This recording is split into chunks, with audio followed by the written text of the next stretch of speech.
Let's get real. If your daily routine looks like this, wake up, grab your phone, scroll endlessly, eat when you're hungry, sleep out of laziness, and repeat, you're stuck. Maybe you've spent hours scrolling Instagram, watching pointless reels, or falling into the trap of distractions. I know because I've been there. I'm 24, and this was my life. But the good news, I found a way to break free, and so can you. The problem we all ignore. Every time you scroll through reels, procrastinate, or indulge in habits like masturbation, there's a feeling of regret that follows. You know you're wasting time. That sadness you feel afterward? It's not random. It's a warning. It's telling you something is wrong, but instead of facing it, we mask it. We chase quick fixes. Another reel, another bite to eat, another dopamine hit, and for a moment it feels good. But here's the harsh truth. The sadness never leaves. It's just buried under temporary happiness. When the high fades, the sadness comes back, stronger than before. This endless loop, escaping sadness with fleeting happiness, is what leads to addiction. Addiction isn't what you think. Addiction isn't just alcohol or cigarettes. It's anything you use to escape reality. Instagram, games, porn, food, sleep, even overthinking. If you rely on distractions to numb your emotions, you're feeding an addiction.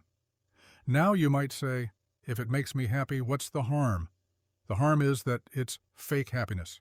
It doesn't solve your problems, it hides them. And every time you wake up from the distraction, the sadness feels heavier. The cycle of sorrow and fake happiness. Think about this.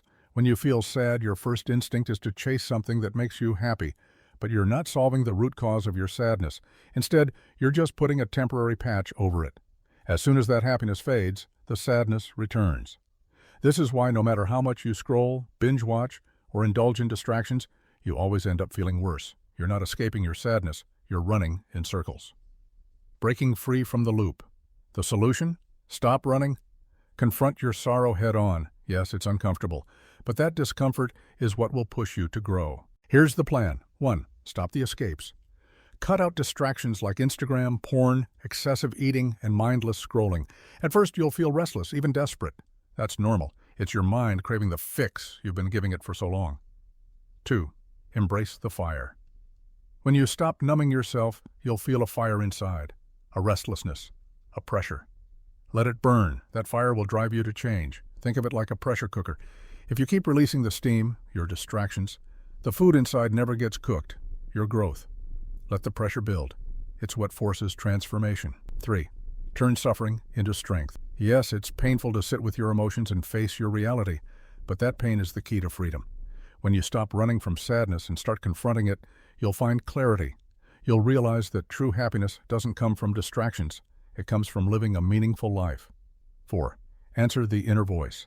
Every time you feel the pull of addiction, there's a voice inside you, the part of you that knows this isn't right. Instead of silencing it with distractions, listen to it. That voice is your guide. 5. Choose freedom over comfort. When the craving for distractions hits, remind yourself, you're not seeking temporary happiness, you're seeking freedom from the cycle of sadness. It's not about avoiding pain, it's about embracing the pain that leads to growth. Final thoughts. This journey isn't easy. You'll face moments of doubt, discomfort, and even despair. But every time you resist the pull of addiction, you're one step closer to freedom. Remember, the goal isn't to chase happiness, it's to break free from the chains of sadness and addiction. So take the first step today. Stop running, confront your reality, and build a life you can be proud of.